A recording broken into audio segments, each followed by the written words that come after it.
As a continuation to celebrity studies, we will now be talking about celebrity studies in Hindi cinema, or largely in the domain of Indian cinema, because it also attaches to itself the regional stars which have ventured into the celebrity culture, or have crossed the boundary of celebrification. Now, from Hindi cinema, if we see, it is the largest producer of films, and it has built a celebrity ecology which consists of the media construction, consumer, spectacle and power. And and these all nurture something which is challenging the gender, the caste, the nation and the individual. Now, Bollywood stars have been displaying something called cinematic populism, and S.V. Srinivasan has studied this cinematic populism through Mr. Chiranjeevi, a very renowned Telugu star. Now, they in cinematic populism, it is seen that there is a merger happening between what is called as off-screen, character and online character. So, how it is displayed on screen and how they perform off screen. So, they kind of are merged, and we see that it is particularly true in the first generation of the actors turned politicians. For example, M.G. Ramachandran, Miss Jayalalitha and of course Chiranjeevi. Now, the many actors of 1950s and 70s, we have witnessed that, especially in the South Indian film industry, that they have portrayed the role of gods, and these gods, their on-screen presence has obviously influenced their off-screen presence as well.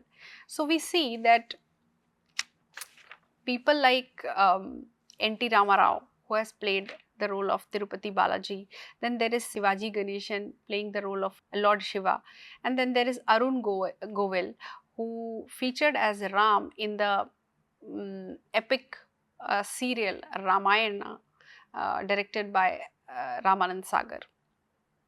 Now, these film stars have their own fan clubs, and it is kind of a key component to keep up with the social mobility, the class and the caste identities, and the campaigning which comes along with the the politics and the elections. Now, the visual rhetoric is also layered with these celebrities, such as human and divine. So, these layers come up together. For example, we have Miss Jayalalitha, who we can see her crossover being very evident. She was seen as, or her party or her stardom was seen as a cult, her followers were seen as a cult. So, it is a prime example of cinematic populism again, when we see the enabling of crossover into politics. They take their fans from cinema to politics. Now, recent trends of celebrity activism constitute another layer of something called celebrityhood in India, and this celebrityhood in Bollywood catches attention because Bollywood stars humanitarian activism in the recent past and has enabled a global citizenship for the celebs. So, it is kind of helping and enabling them to do more of humanitarian activism. For example, Priyanka Chopra, who recently was ambassador to UNICEF, and it is it is new due to the involvement of mass media, paparazzi, pages of Instagram and these kind of channels that are coming along with it. Then there is something called Bollywood iconography. Anyways, iconography in cinema is very important. How the image formation of a person or an individual takes place. Now, the villains in the films are basically to amplify the hero and the heroic, the heroic that is coming out of the hero. Otherwise, the role of the villain is not much other than pushing the narrative of the story ahead. So, part of this celebrity appeal in Bollywood stems from this iconography, and it needs to be investigated to see if any social codes or cultural imaginaries are being constructed in defining the good or the evil, or tolerable deviance, if we can see, or if we are investigating it. Now there are many women actors or celebrities who have made an impact without the support of the male. For example, Jayalalitha in politics. But otherwise, when we are talking about making an impact through some sort of social reform or activism, the growth has been immense. So there are actresses like Rani Mukherjee in No One Killed Jessica, which is based on Jessica Lal murder case. Then there is Madhuri Dixit, the film called Gulab Gang. Then there is Kangana Ranaut in Queen and Vidya Balan in Kahani. So they have contributed immensely to empower the women roles, and we can say that they are not confining themselves into patriarchy, and they did not need a support from a male star or A-lister male star to push their film or push the kind of role that they had played. We can also see a systemic resistance has been coming up through portrayal of such empowered women roles, and it basically makes us conclude that the time or celebrification for especially women is also changing. They are garnering a different kind of celebrity capital for themselves. Now, women empowerment as an idea is a cel-memes. Now, cel-memes comes again from celebrity and memes. What is happening in contemporary India, that there are a lot of memes that are coming up, let's say there are fan pages who are making memes, okay, and these fans are engaging with these celebs in a very playful, eventful way, and these memes are transmissible across populations. It is a transformative tool. It can be used as a transformative tool. So these memes emerge putative ideas of equality and women's right, celebrity victim triggers, and cultural symptoms of protest. So calling it for legislative action, campaign for social reform, etc. These cel-memes somehow in the contemporary time are driving collectives like a group, okay, and they kind of protest on various women issues. So these fan pages basically are the reasons that we see it more often happening. Now, on an instance, Ms. Mayawati, who was the then Dalit Chief Minister of Uttar Pradesh, kind of praised Phulan Devi for the militancy, and the massive social media campaigns for Jessica Lal murder or the 2012 rape case is also immense. And these are the points where we kind of integrate the cel-meme culture, and we see the effects have been largely very productive in nature.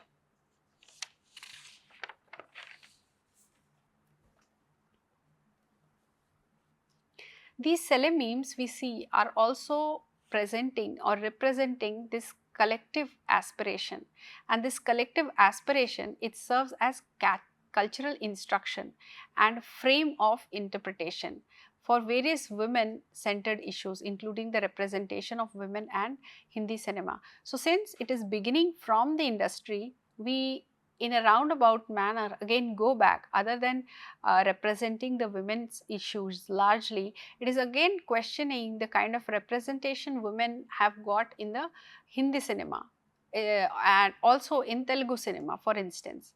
Now, there is something called star celebrity representation, which basically is a collective of aspirations, is a collective of despair, and serves as a cultural instruction. And through these cultural instructions, we see there comes stockpile of representations, and these representations are set of images, images making device that are coming from books, collections, cultural storehouses, etc. What is important to note here is that Stephen Greenblatt, in marvelous possessions terms something called mimetic capital. Now, what is this mimetic capital and how it is generated? So, mimetic capital can be banked upon because of various specific features of celebrity culture.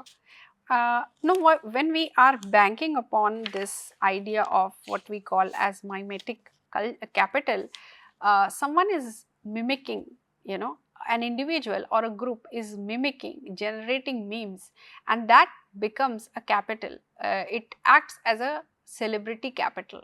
Therefore, it is very important to understand what mimetic capital might mean largely.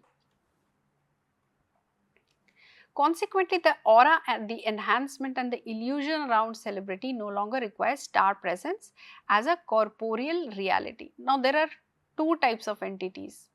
One is corporeal and the other one is cinematic. Now, we have to understand which one are we actually dealing with. But before that, these images generate capital.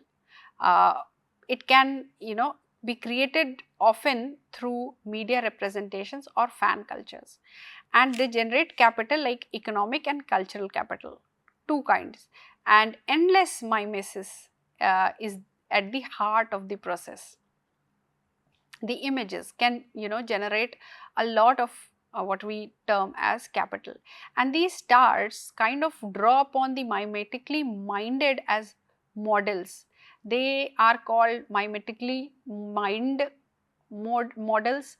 They are called objects of desire. They are called fantasies because they are more than anything else. They are in a way sensuous fidelity, and their cinematic and public representations come from there. Now, what is the sensuous fidelity that largely addresses the kind of representation Hindi cinema has largely seen? Now, there are advertisements, there are biopics, there are autobiographies which are drawn from particular images of the star. For example, Salman Khan. Now, Salman Khan was part and parcel of the ad thumbs up for till to 2016, and then came Ranveer Singh. Like he kind of took over from Salman Khan. Now, the ad of this particular ad of thumbs up is more action inclined, and therefore Salman Khan is best suited. He had been doing films like Dabangg, Dabangg 2 with lot of heroic action around his character, and therefore he can be seen to be best suited for this particular image of the star, with the particular image of the star. Even though the audience knows that what is corporeal and what is cinematic, what is the difference between the two? It's not real. They know that there are body doubles who are performing these actions, but even then they are readily believing on the aura that is created by the superstar. And then we see that as in the case of all celebrity culture, and charisma of the star is made available through circulation of various devices such as through hairstyles, through clothing, poster, interviews and other cultural apparatuses. For example, hairstyle, there are certain stars who are often known to change their hairstyles, okay, and they are known for their hairstyles. Then there is clothing. So when it comes to clothing, we have people like Mr. Karan Johar and then again Ranveer Singh, who dress in a very different way as compared to the other celebrities, other male celebrities, and therefore they are identified by the way they dress up. Again, we have the posters and the interviews. Many people, how they do their interviews, they are known by that. Over time, these adaptations, drawing on the supposed magical nature of the hero, ensure that the representation is also kind of heroic for all purposes.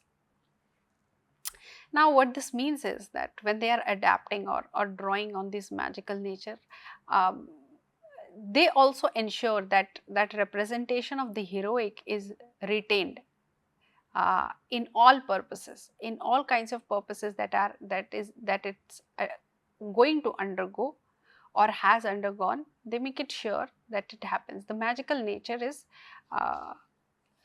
kept along with them.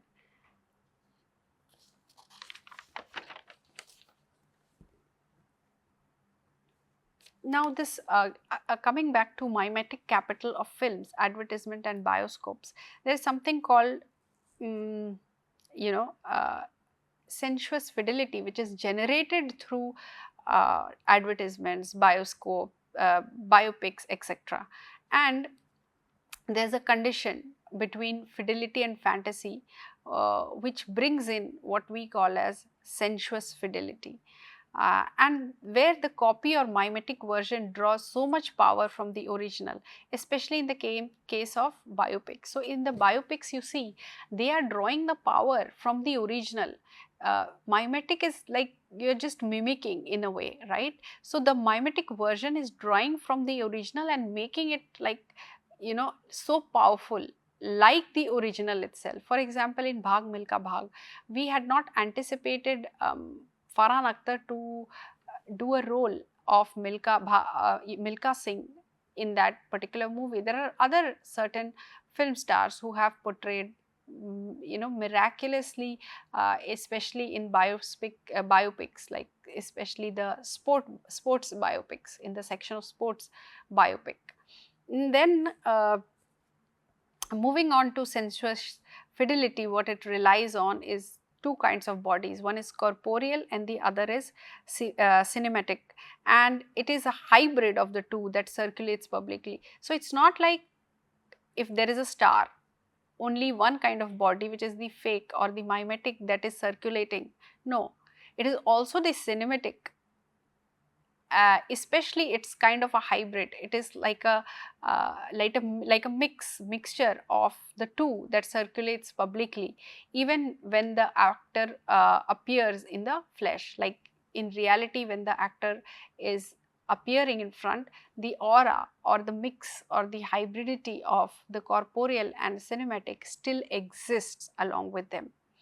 Now, there is something called generative of star charisma. So, there is something called charisma, and this word has been uh, uh, used to display how the codes of morality has changed or changes for stars, for certain stars. For example, there is an actor called Mr. Sanjay Dutt, and Sanjay Dutt had a biopic. The biopic was titled Sanju. It was, Yasir Osman's book, the biography of Sanjay Dutt, and Ranbir Kapoor played the role of Sanju. Now there is something called infantilization happening in that book, and it has to do a lot with what we call now as charisma, or what we are referring to as charisma. Now the charisma actually kind of cripples, the ethics, or what we call as the codes or morality. Now Sanju infantilizes, it reduces, an adult like a to a childlike behavior, and charisma kind of justifies the imperfections, the stupidity, the impulsive behavior. Had it been any other individual, like not a personality, people would have, not designated them as not normal, but that is not happening with uh, Sanjay Dutt. He's still being called as and referred to as Sanju Baba, which is quite shocking. So, he's shown as supposed craziness, crazy, careless behavior, but that has been in a way elevated, shown in a light of charisma, that since he has that kind of charisma, it is okay for him to do these kind of unacceptable behaviors. He was charged for tada, and people making biography on him in order to whitewash his associations with the underworld. And then there is this hypnotic spell that charisma creates, and through this hypnotic spell, we might say that morality is redefined. So, through Sanju, we see that the morality is being redefined. Whatever is shown in the film is for the cleaning up purpose of the image of Sanjay Dutt. you know, he was a drug addict, he was a womanizer, he was involved with the underworld, but all these images of his have been produced in such a way in order to show that there were reasons for him to become somewhat like what he became. And then these stars thrive on the gap of ideal and idealized. So they are not idols, but and there is no idealism, but they have been idealized and they are thriving on that gap, just like Sanjay Dutt. And with this, we come to the conclusion of celebrity cultures in Hindi cinema, and stating that this gap of the ideal and the idealized hero and the roles they enact in real life, including like gun ownership, violence, a mafia and involvement, are somehow justified.